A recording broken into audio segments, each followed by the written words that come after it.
Ethan Hawke joins me live in Studio Q. Welcome. Well, thanks for having me. So the book is a knight's letter to his 4 children. Why a knight? Good question. Years ago, I was doing some benefit for actually my kids' school, and they asked me to read aloud this letter by a Civil War vet named Sullivan Ballou, and he writes this beautiful letter. I forget what battle he's going after, Gettysburg, Antietam, one of these terrible battles. And he writes this very beautiful letter of his heart and his philosophy as he rides into battle for his wife because he's worried he's not going to make it. Mm-hmm. And I was really moved by it. And simultaneously, there's a lot of problems that you face as a parent, as a divorced dad, that I was really looking at. And one of them is that what's really tough for the kids is this bouncing between houses and the different rules. And one of these books that my wife was reading talked about how the benefit of just being consistent and clear about what are the rules in your house, even though people think kids don't like them. And so anyway, we started kind of riffing on the idea what are the rules for our house. And I started kind of imagining this letter because I'd read this thing, but for some reason it came out more like a knight. I mean, it sounds really crazy. But to be honest with you, I've played a lot of Shakespeare roles, mm-hmm. and you watch how kids respond to the idea of knighthood. Even my oldest daughter, she loved, the chainmail armor and this idea that people used to have a code of ethics and that there's something about knights that make being virtuous cool. I heard you say that knighthood makes a good person cool. And the thought that occurred to me was like, how come it's not just cool on its own? There's something square about being virtuous. Yeah. You know what I mean? Because you always know what the good guy's going to do. He's going to tell the truth. He's going to and it's a little bit more fun to be bad. But knights can be badass in an interesting way, that they don't make virtue some kind of Dudley Do-Right thing. They make it like a quest for meaning and power and strength. And So this evolved out of trying to establish rules. That was my thinking. And you've described it as one of the stranger projects you've worked on in terms of how it's evolved. Yeah. It surprised you. Well, I never wrote it to be published. It was something I really enjoyed working on, and it started out as 7 rules for a night. It just kind of grew in the telling. And then I think maybe it did have something to do with Boyhood coming out. I've spent the last year with people coming up to me and talking about parenthood, and I started thinking about this book, and my wife and I had given it out as Christmas presents about 3-4 years ago, and we'd gotten a real strong feedback from our friends and family, and so I thought, well, maybe I'll just give this away now. You've talked about being a child of divorce and a parent of divorce, and how much that's affected. How has that affected this project in your thinking and what surfaced? I don't think I would have done it. I mean, it was.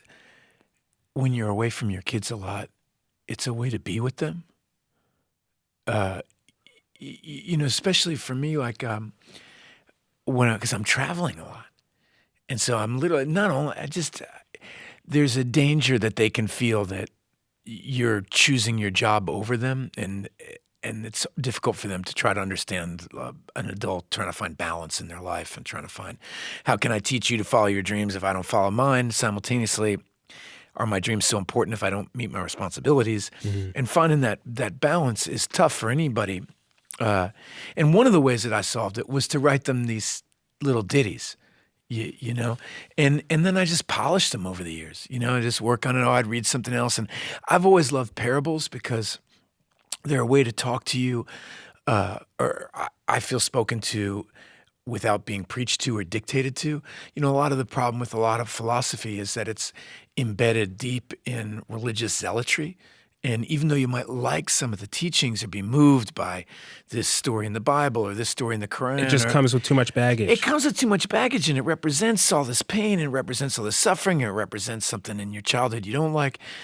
But parables, to me, I always loved it growing up when the preacher would have a sermon that had a parable in it, because it was like a break from all the dogma, and you got told a simple story that you could derive meaning from yourself. And so in a lot of ways, anything valuable in this book isn't mine.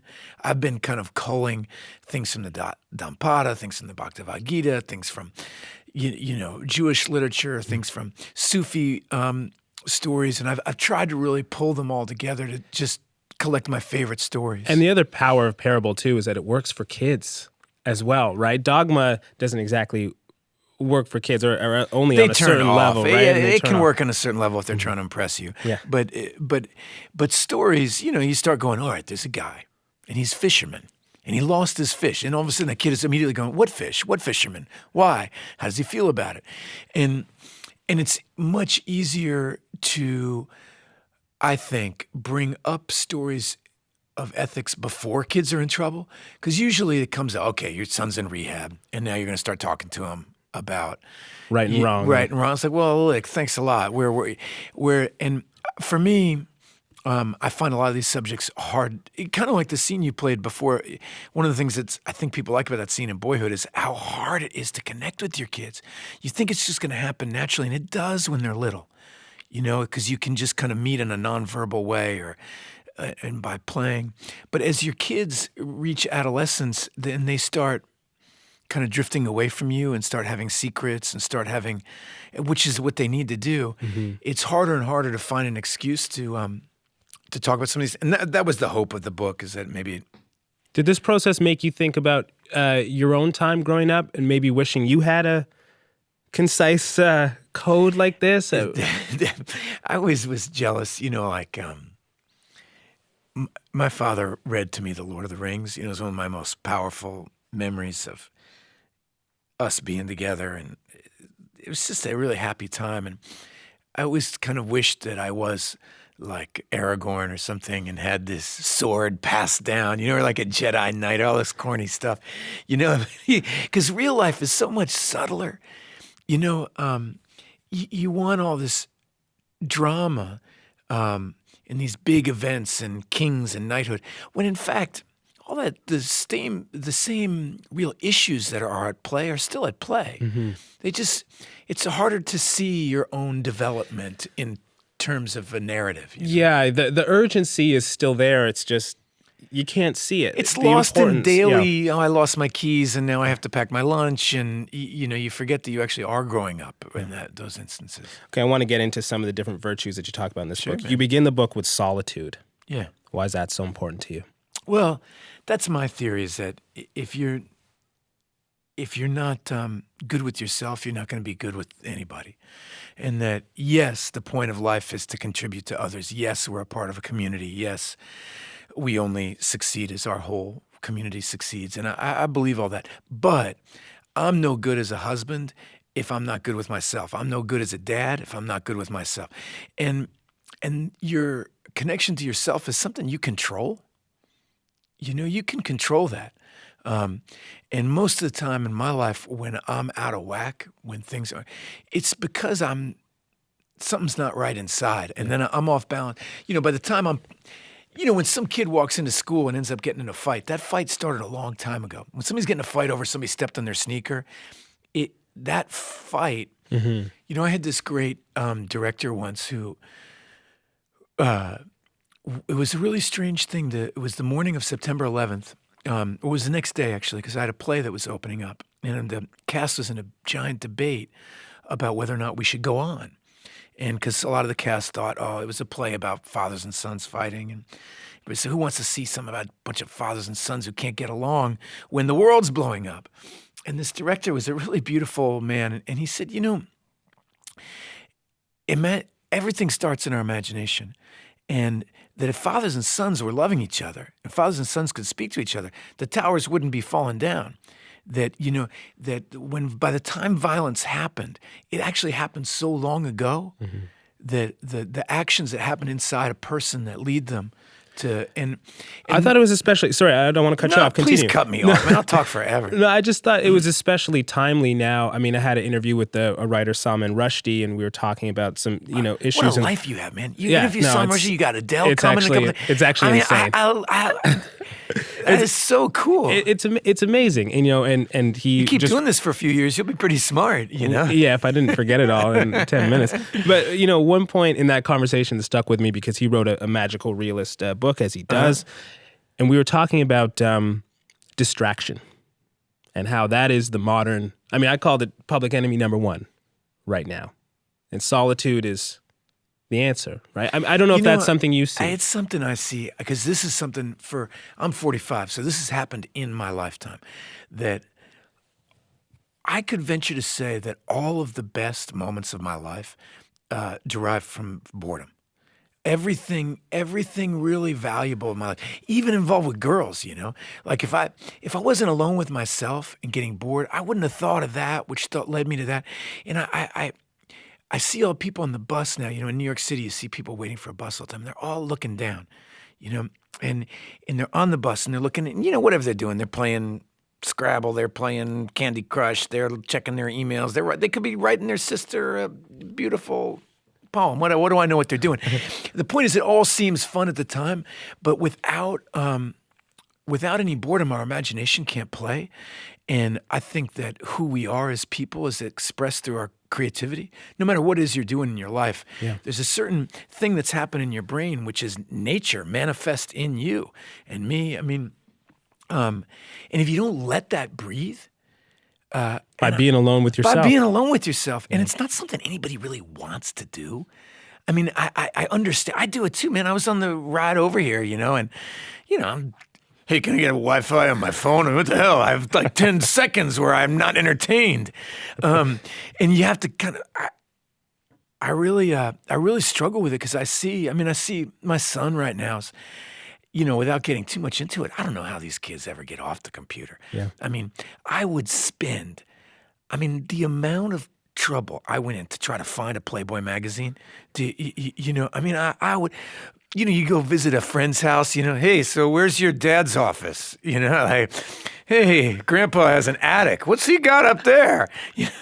I spent years of my life seemingly looking for a new issue of Playboy magazine. Yeah. And these guys, my son, we would stay up. It's a serious challenge. It's a serious challenge. Because for us, it's a challenge to find stillness, right? Right. And we know the value of it, and we're adults, and we have frontal lobes that are fully formed. Yeah, and they don't. Yeah. I remember when I was 13, 14, I had a birthday party. We stayed up till 2 a.m. to watch Benny Hill. It's a English comedy show, because we'd heard that sometimes on the Benny Hill show, a girl takes her top off and runs across the thing. Okay, so that's what we did, right? But the kids now, that's not, all you have to do is type in, Benny Hill. All you have to do is type in boobs. All you have to do is type in, and you can have, and I feel for my son about that. I don't know, because you have to create so many boundaries for yourself. And that's challenging for all of us to do. And I think what appealed to me about this book, and appealed to me about, is a little bit of wishful thinking. I come at writing, all the books I've written are kind of like controlled improvs. I just imagine I'm a knight and I start riffing on this idea, and you start, the best person I've ever seen do this is Denzel Washington, about coming up with a backstory for his character. Like, it's straight up simple acting 101 is you write your own character's biography, and through, okay, so what are my parents? What are their uncle? What's my favorite color? Do I like ice cream? Why don't I like ice cream? Blah, blah. You come up with this as rich imaginative life as you can, and then that'll come across and all in this your stuff spilled out in this book. Yeah. Well, that's how what I've done as an actor, and that's spilled off into my writing, is what I'm trying to say, is that turned into how I got into creative writing, is writing character biographies. And so this one for me is a little bit of wishful thinking of how much I wish my kids had somebody to teach them the value of taking care of a horse, to teach them the value of something as simple as archery. I'm looking at a piano right now in here, and I made a documentary this year called Seymour, an Introduction, which is I love, because through practicing the piano, this guy has come to great wisdom. And there is something to be said for just taking a craft and taking it as far as you can in the discipline of a work ethic, and how you learn all the lessons from it. It can come from any different way. But you don't see Seymour on his phone. Yeah. Let me tell you, you don't see he when he sits on the, when we take the bus to the airport, or when we've done that, this guy just sits there peacefully with himself. And then when somebody asks him a question, he has something to say. Amazing. I know. I want to talk about another virtue in this book, love. You describe love as a knight's end goal and the music of our lives. Love is a huge concept. How do you break that down for a kid? Well, with much difficulty, because most of the stuff they see about sexuality on whether it's in movies or advertisements and stuff is designed to make most of us feel bad. I mean, I am a movie actor and I don't look like that. I've worked with all the most glamorous actresses of my age, and they're all people, and they don't look like that. They don't feel like that inside the way a cinematographer can make you look. And we teach people about sexuality without teaching them anything at all about love. And I'm interested in that. It's really easy for people to say they love things, but what are they willing to do for them? I love acting. What am I willing to do for it? I love my children, right? Well, what am I willing to do for them? They're not my utensils. They're not a shirt. They're not a couch. They're not. Love is an action word. It's action, man. What are you willing to do for it? And what's that great? It's a question. It's a thing that always interested me. Is that Martin Luther King line about if you don't have anything to die for, you don't have anything to live for. Which is it's a big line in the sand. That like, what do you believe in? What are you willing to fight for? And one of the things that I'm willing to fight for in my life is mine and everyone else's artistic life. I go to war for art. For our freedom of creativity. I believe in my heart that like medicine and like building good schools and like building good roads, that there's a foundation of any healthy culture that has a freedom of expression, that through sharing, we all see our life through these tiny little keyholes. Mm-hmm. And the one thing that's beautiful about movies and books and music is the keyholes open up and our vision gets wider. I can read a James Baldwin book and know what it's like to grow up gay in Harlem, As you said, these things, it all starts with the imagination and expanded imaginations, as you were saying earlier. Yeah, I think and so love, we're all learning about love. I mean, I think I can, as you asked me about it, I picture my wife's face and her like, yes, what are you going to say? My daughter looked at this book, right? And she's like, Dad, your name's pretty big on the cover, huh? Is it about a night or is it about you, Dad? And you're like, wow, everybody's busting my, but these people bring so much love into my life because they're the ones that are healing me all day long. And I don't know exactly what I mean there, but did that? Yeah. Love is love is mysterious. You sound so corny as soon as you say these things. I mean, that's why it's so complicated, right? I mean, for an adult to understand, but for a kid to convey to a kid. And I think that young people have a lot of false expectations about what love is going to feel like and what love is going to do for you. Like it's going to answer all your problems. You're going to find this other partner who's going to understand you wholly. And it kind of gives you permission not to understand yourself. And that it's a hard thing to do because people make it sound egocentric or something. But it's like back to solitude. If you can actually love yourself, if you actually think you're worthwhile like the way that you would feel about somebody you really admire and somebody you trust, somebody you respect, if you can forgive yourself, it makes it really, really much easier to forgive your friends. And there's a line in there, I like something my mother used to say to me is, when you go through hard times, a lot of times you can end up losing friends because when you're in a lot of pain, you're like either on my side or aren't you? And my mother used to always say that, somebody who doesn't forgive is somebody who doesn't have many friends. That we all are not our best selves all the time. And just because we fail ourselves or fail others doesn't mean we are failures. Yeah. That forgiveness is a huge, huge part of love. And that if you can find forgiveness in your heart, you'll end up collecting a lot of friends. And then your friendships will have meaning because you've been through something together. I want to ask you about the last rule in the book, which is death. Why is it important to go there with kids? Because I have found in my experience, I remember being a kid and hearing about those monks who would sleep in their coffin. They would build a coffin and sleep in it. I was kind of hypnotized by that. Why would you do that? Because if you keep death in front of you all the time, there's real freedom in that. The freedom to be yourself, to realize that you actually don't have anything to hide. You're naked already. You're you. And you can play games with people, or you can do that, this, that, the other thing. But we all are going to die. We're here for like 5 seconds. I mean, it's over before you know it. I can't believe I'm 45 years old. I can't believe it. I can't believe, my first book I wrote was about young love. My second one was about turning 30 and getting married and stuff. And now I've got a kid's book. Like that's the part of it, like, so I'm here, huh? No more can I write erotic literature or something? You feel like, I don't know, it's just life happens to you. And it moves, and it moves fast. And maintaining that perspective only helps. I think it really helps. I think it's not depressing at all. There's freedom in it. I want to ask you about the night metaphor, because I just had an interview with a couple of people talking about ISIS magazine, and they use war metaphor. It's stirring, and it's compelling, and it resonates with us on a level, but it's also problematic, obviously. What do you think about that? Did that cross your mind? Crossed my mind completely. I mean, I put a sword on the cover, and one of the reasons why I was all right with that, because I kind of viewed it as a sword of truth.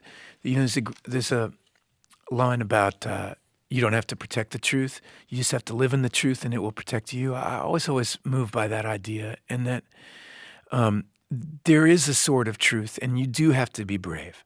But one of the reasons why my wife really wanted to illustrate the book with these pictures of birds is because, birds we see them as genderless. You look at a powerful falcon or osprey or an eagle or something, and you don't think of it as a masculine or a feminine. It's just exudes kind of a nobility and a power. And the Native American community are always citing, carrying feathers as a symbol of a higher thinking. Mm-hmm. And I think you do have to fight for things that you believe in, which doesn't mean you have to be incredibly wary and suspect of any kind of violence. I think it's amazing that we live in this predominantly Christian culture, and when you really think about how radical it is, the teaching of turn the other cheek, how radical that is. And when you see terrorist attacks and you see these things, you see how radical what the Christian code is really asking of people. And how confusing it is when we have presidents and leaders talking about they pray to God while they bomb people. And, I've always struggled with the idea of a preemptive strike. I would never teach my son that. It's almost a battle to lay your arms down. Hey, man, it's not almost a battle to do that. I mean, that is, one of the things that's strange, I think, particularly for men, I'm sure it's true for women. I know the experience as a man, that we grow up with this desire in us to prove ourselves, that somehow there's just going to be this test of your manhood. And we're often put in a position is that violence is the only way to show it. I remember growing up with, my brother joined the military with, I wish there was a war so I could really prove my mettle. And even if you don't say that, we have some hunger in us for a chance to prove our manhood. And there are other ways to do it, to prove what you're worth, fighting for other people's integrity, fighting for your own integrity, fighting for truth. And it's very, very hard. What's that, gonna lay down my sword and shield? These are old songs, about the power of turning the other cheek. Because it's a radical notion, but to stop the cycle of violence, you got to stop the wheel from moving for a second. I think that's as fitting a note as any to end on. I could talk for days with you, man, but unfortunately we have to wrap up. Thanks so much. All right. Thank you, man.